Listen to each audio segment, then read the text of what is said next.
One of the hardest things I think about being an artist is defining how much we want to charge for our artwork. It's one of those things that's very, kind of touchy-feely, not really a hard formula, and even the formulas that are out there, there is still a very much a subjective component to it that makes us always question ourselves when somebody says, can you do it for less? Or will you take this for it? Or that seems kind of high. So because we don't have that solid foundation of knowing exactly what we should charge and why we should charge for it, we question ourselves.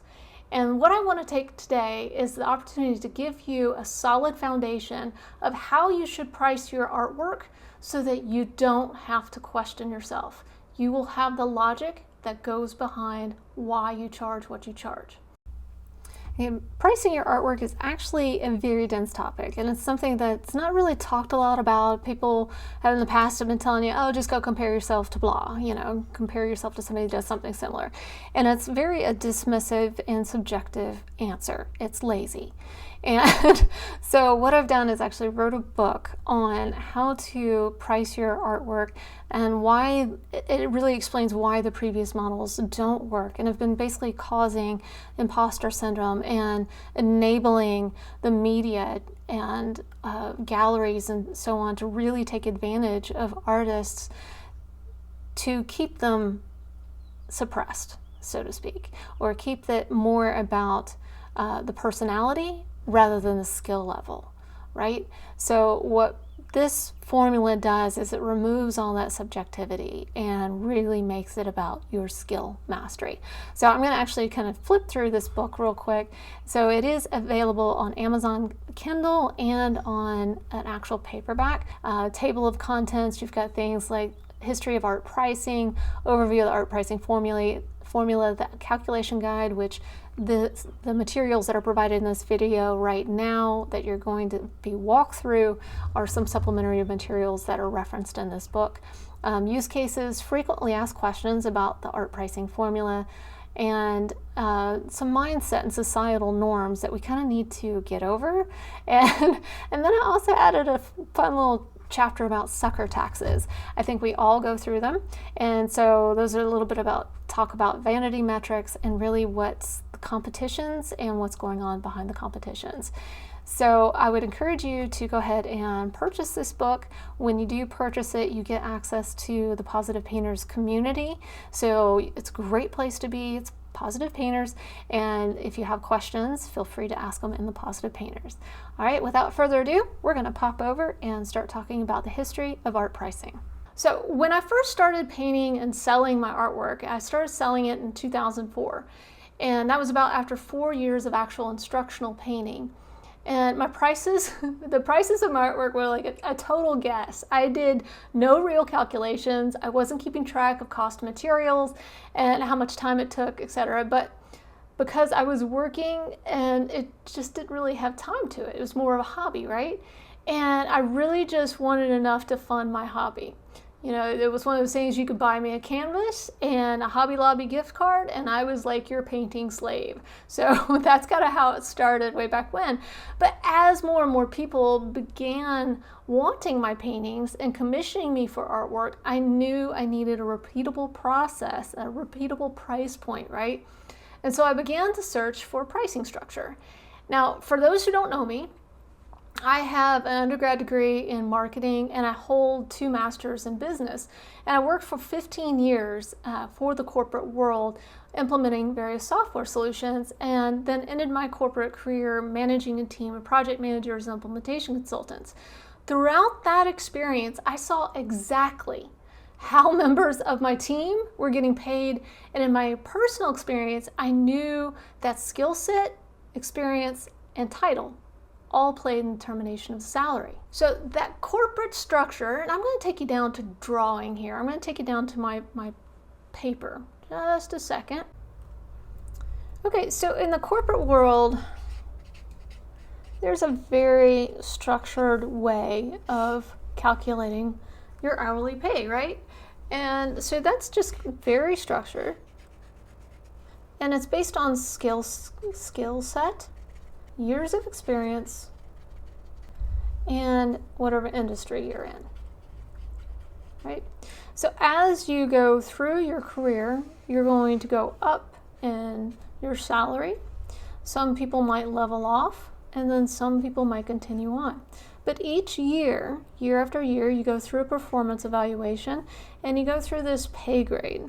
And the pay grade has a certain value associated to it. And then ideally, you get promoted and you go to a new pay grade, and so on. Each one represents an increase in pay rate, anywhere from like 1 to 6% per year. Okay? So that's the corporate world, again, based on skill set, years of experience in industry.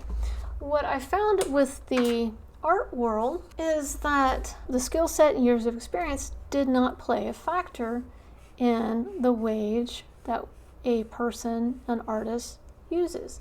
What people were looking at was location, medium, and then the last factor was how they felt. And that's a problem, that how you feel. Okay, because what that means is in the art world, a location, let's say we've got 2 artists in Atlanta, both of them have 4 years of experience, and both of them painting, let's just say, pet portraits. One might feel that they're just nailing it and they're going to charge up here.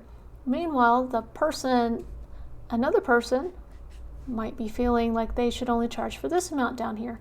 Both skill sets equal, both been painting the same number of years, both painting in the same medium.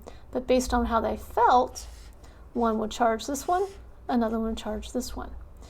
Now, what I found is, and this is supported by lots of studies, is that this is where men and women differ in our pricing structure, because men feel more confident a majority of time. That's why we'll also see more men in museums, because they feel more confident about their artwork and will actually present it more. That's a story for another day. Now, what we're looking at here is how the art world works. It's all kind of based on feeling and what we think we should charge. So that's kind of how we start out, right? Now, when we get more kind of advanced and we start looking into, how should we charge? That's when the formulas come into play. And the very first formula that most of us are introduced to is this square inch times a dollar amount to get the amount that we charge. Now, the square inch by dollar equals the amount to charge. There's a couple variables there, right? We've got the amount to charge. Well, that's what we're trying to figure out. And then we got this other little dollar value. Well, what do we put there? And this becomes the question for every artist when we start out. So that's when the feelings come into play. Then we decide, okay, for an 8 by 10, I'm going to charge $100. Okay? And then we back into this dollar amount, because we know 80 times a dollar, the dollar amount, this is going to be $1.25. And so therefore we end up charging $1.25 per square inch, and that gets us $100. Makes sense, right? But here's where the problem comes. The problem comes is when we start to scale. A 16 by 20, that's 320 inches. And if we charge $1.25 per square inch there, now we're at $400. This is not logical, because why should we be charging 4 times the amount for a piece that's only double the size? The logic is not there. Now, when I first brought this up to another artist, they were like, oh, well, that's no problem. You just scale this down. Well, scale it down to what? That's the problem. It's a formula just to get to how you feel the amount you should charge. The only logic that I can see behind this formula and why it was in place is because when we look at galleries have a set amount of space, right? So that's why it's so important for them to charge per square inch, because they have an overall formula that they need to solve for, right? How much do they pay for that rent? How much are the lights? How much is the Wi-Fi? All these other components that would then factor in how much space they have available to charge per square inch for your pieces. We don't have to worry about that. We're internet based. So this formula no longer makes sense for us. All right, so now let's go on to the second formula. The second formula is probably the most logical to me, but even it is fallible. So I'm going to show it to you. So we have hourly wage by hours spent plus our cost of materials, and that should equal an amount that we should charge, right? The problem is, what is our hourly wage? And how much do we want to charge? Again, we're solving for two variables that we don't know. So what happens? We say, okay, well, let's do this for $100. An 8 by 10 for $100 takes me 2 hours. We know the cost of materials is about, we'll just say $10, right? So then I can back into my hourly wage again. So then my hourly wage would be $45. And again, we go back to this number right here. I felt like I needed $100 for this painting. Somebody else with the exact same number of hours, exact same cost of materials, they might say, well, you know, I don't think I'm good enough, so I'm just going to charge $50. And so, you know, they still have this formula right here, so it would be half that amount. So based on their feelings, they're starting to work themselves out of a living wage. Okay. The third formula is where we take height plus width and multiply it by a multiplier. Now, according to galleries and such, this multiplier is determined by credentials and reputation. So what that multiplier is a big fat question mark. This is just simple math. What the multiplier is, nobody has a clue except for the galleries. And that's where we go back again to gallery having limited space and therefore looking at the height and width, right? Nowhere is it looking at our cost of materials. Nowhere is it looking at our hours spent. It's only looking at their formula. We've seen the problems with the formulas. Number one, it's based on feelings. There's no hard data. We're usually trying to solve for two variables, right? The other is we don't have to worry about locations anymore. We are not location specific. Credentials and reputation. You know what comes with time and experience? Credentials and reputation. That multiplier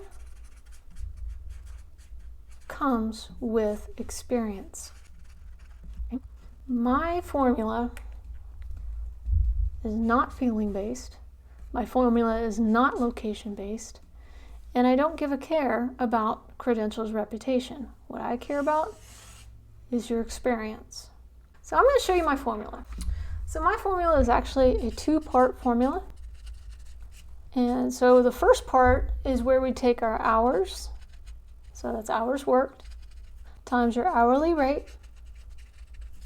plus cost of materials. So this looks pretty familiar, right? That's formula number two. That's the one that makes most sense. But this is actually what we're going to call wholesale cost. Right? Now we don't know the answer to this one yet, and I'm going to show you how to get your hourly rate. So I'm just going to underline that, your hourly rate. That's a variable that we're not ready to solve for yet. The second part of the equation is we're going to take this wholesale cost and we're going to find our experience multiplier. So this is your also called experience factor. And this is going to equal the amount that we charge. So let me explain this experience factor, okay? Because this is another variable that we're going to solve for right here. This is very important to determine our hourly rate. So according to Dreyfus and Dreyfus experience model. There are 7 levels of mastery. So of those 7 layers of mastery, you have a novice, you have an advanced beginner, you have competent, you've got proficient, expert, mastery, and practical wisdom. As you progress in your art career, you progress up these 7 layers of mastery. And as a result of those 7 layers of mastery moving up, your income should also increase. Right? My model bases your price and your hourly wage based on the 7 layers of mastery, plus a known factor in the retail industry of a wholesale markup anywhere from 2 to 7. According to the Graphic Arts Guide's Handbook of Pricing Ethical Guidelines, we're looking at a wholesale markup of about 4 times wholesale. Okay, so I'm taking into fact 2 known factors, and then I'm also looking at the Bureau of Labor statistics that are provided every year that shows exactly what the salary ranges are for artists.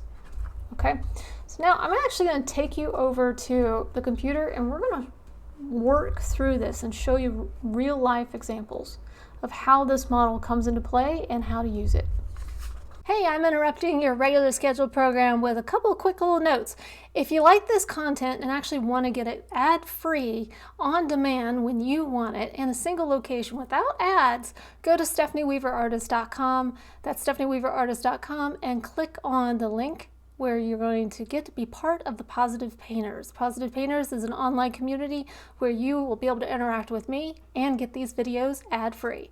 I hope to see you there, and until next time, stay safe, happy and healthy, and happy creating.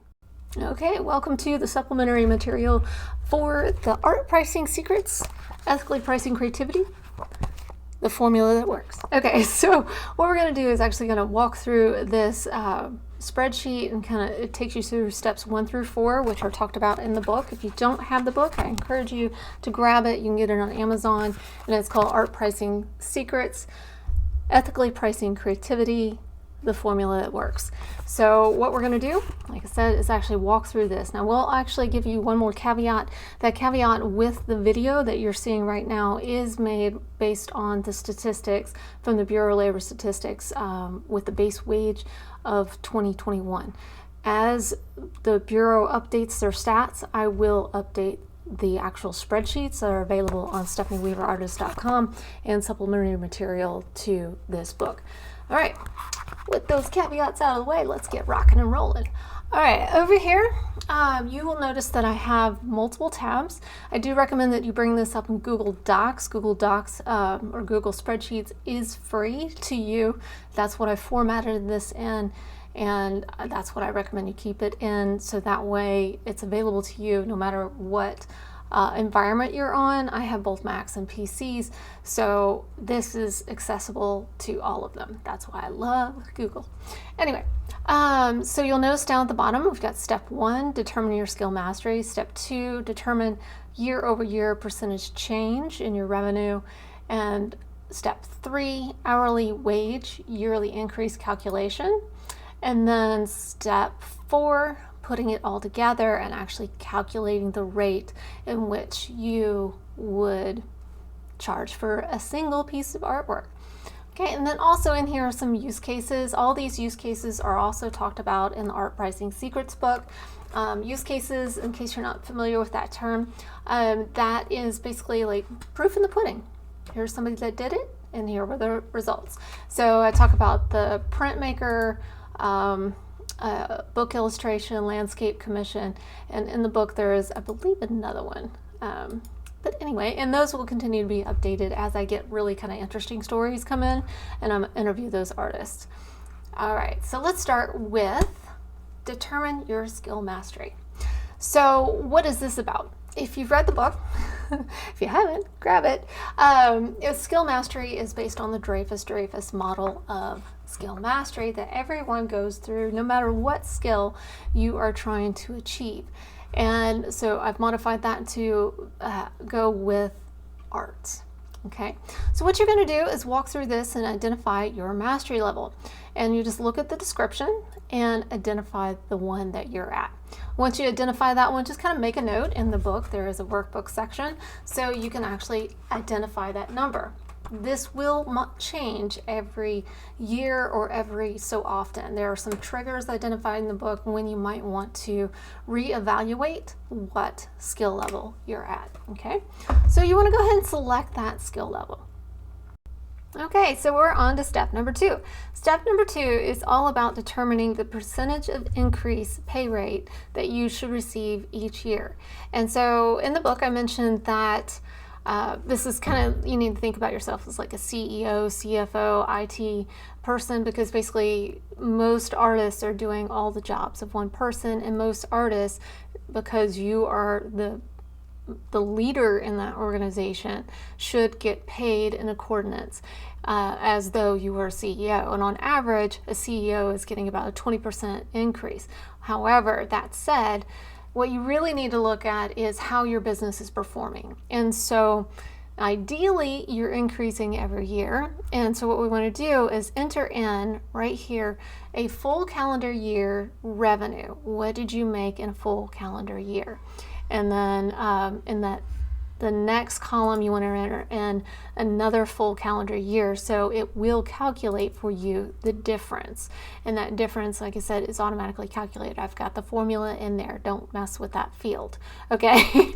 So if you mess with it, you broke it, that's on you, type of thing, unless you become a member of the Art Positive Painters, in which I will provide some direction there on how to fix it.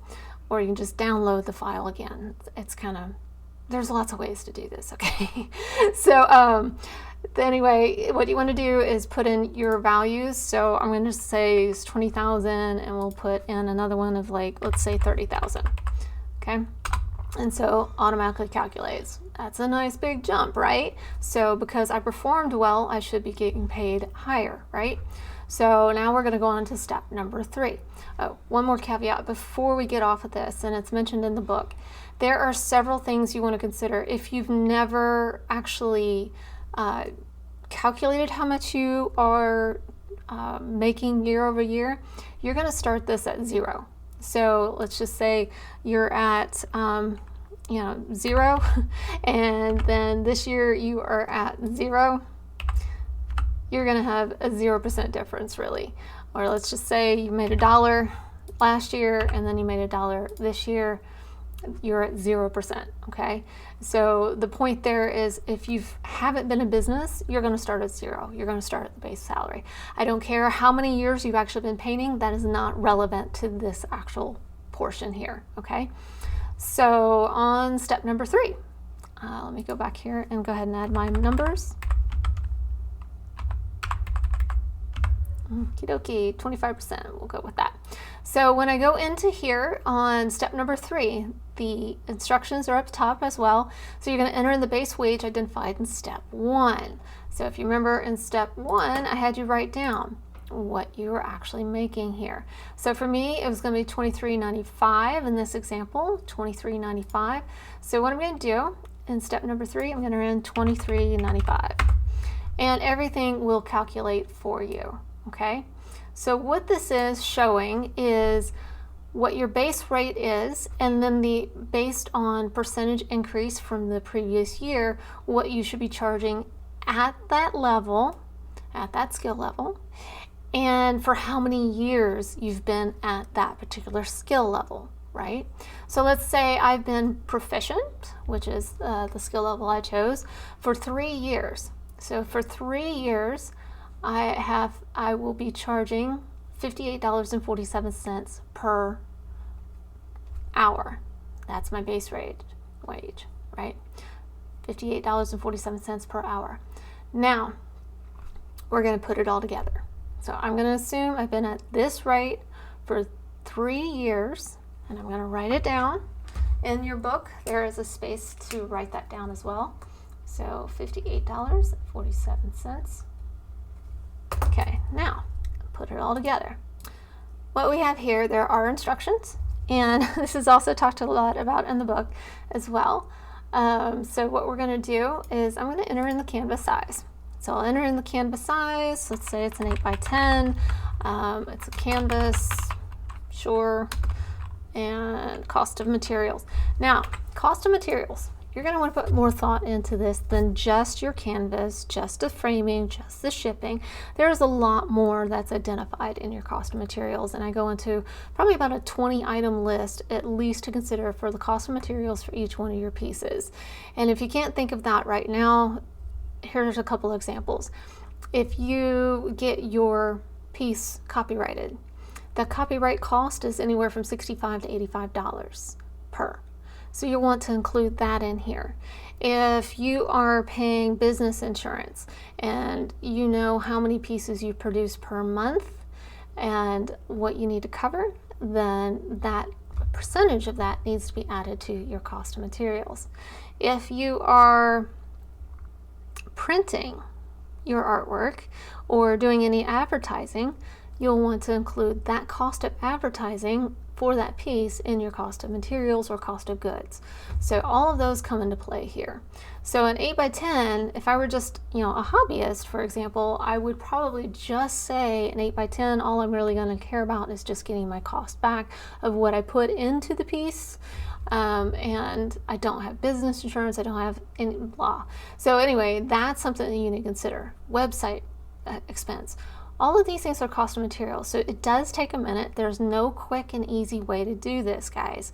I know everybody's looking for the easy answer, and that easy answer for decades has been the wrong one, which is why artists are so severely underpaid. So you need to do the math, okay? And I'm providing the tools to help do that. I know I'm sounding very kind of here, but it's the reality. The only one that can help you is you, okay? All right, so I'm going to put in cost of materials estimate of, let's say, $50.67. Okay, I'm going to assume I actually did the math there. Okay, estimated hours of effort. An 8 by 10 oil painting would probably take me about 6 hours, including, so when you're talking about estimated hours, that is your research time, that is your photo editing time, that is the actual creation time, okay? Calculated hourly rate. So this I wrote down, my hourly rate is $58.47.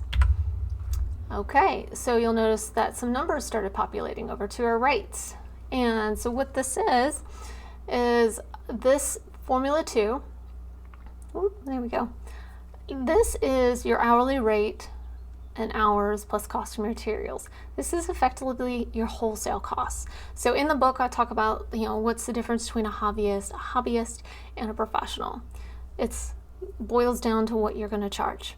Okay, so if I were a hobbyist at proficient level, and I would be charging $401.49 based on just to get my cost of materials back and the cost of my time. Okay, now based on my experience, which comes as a professional, and this is where it starts to differentiate, I would charge $915.39 because, or actually 40 cents, so that I can actually make a living from this work. Because if you remember, one of the things that I stated also in the book is that the difference between a hobbyist and professional is the hobbyist is really just trying to get money back for their piece. A professional is trying to make a profit to which they can live off of. And one of the key differences is generally a hobbyist has something else that they're relying on, maybe another job, maybe a spouse, a partner, whatever, to actually live off of. And they're not spending 40 hours actually on the art business, whereas an artist, a professional artist, is spending all that time on the business. So they might spend 6 hours actually creating the work, but then they're going to spend another 30 hours that week marketing the work. And that's where we start getting paid. Okay? The difference is in column H, and that column H is all about the psychological elements of pricing. So sometimes artists have a really hard time, and people in general actually have a hard time thinking that they're worth it. And I talk about this in an example in the book about an artist. She put in her information, and it went from $250 here to $320, let's say, for example. The difference was only about $70, but because it went from 200 to 300 in that first number, she had a mental block. But when you actually see that wiggle room of the difference, it's an indicator that, oh, well, it's only $70. Yeah, I am worth that. I have put that much time in it. Yeah. Okay. So there's that part of it. And then also with the wiggle room, it gives you the luxury, if you so choose, to be able to discount. Because as a professional artist, you can have a couple mentalities about this. One is that I never discount. Two is that I just want to give my art to the world and get paid for it. And if I need to discount it because it's been in my studio for 3 years, then I get to discount it. If I want to give it to a family and friend at a discount, I get to do that. This is your business, your way of doing things. This wiggle room lets you know that you are making a profit as long as you don't go below your wholesale cost. Okay, so that's really it in the calculation. So you'll just kind of continue on adding your various rates. I do go in a lot more detail about the mentality and kind of how to train and use some of these prices in the book. And so again, that book is Art Pricing Secrets, Ethically Pricing Creativity, the formula that works. I encourage you to go out and grab it. It is available on Amazon in Kindle and in actual paperback, and it's fabulous. All right, and if you have any questions, I do answer questions in the Positive Painter community. If you go over to stephanieweaverartist.com, on the very first page, you'll be presented with the community, and it is very low cost. My purpose is to serve, and so I keep it at a little bit above the price of coffee and below what you would pay at a restaurant for a meal. Until next time, stay safe, happy, and healthy, and happy creating.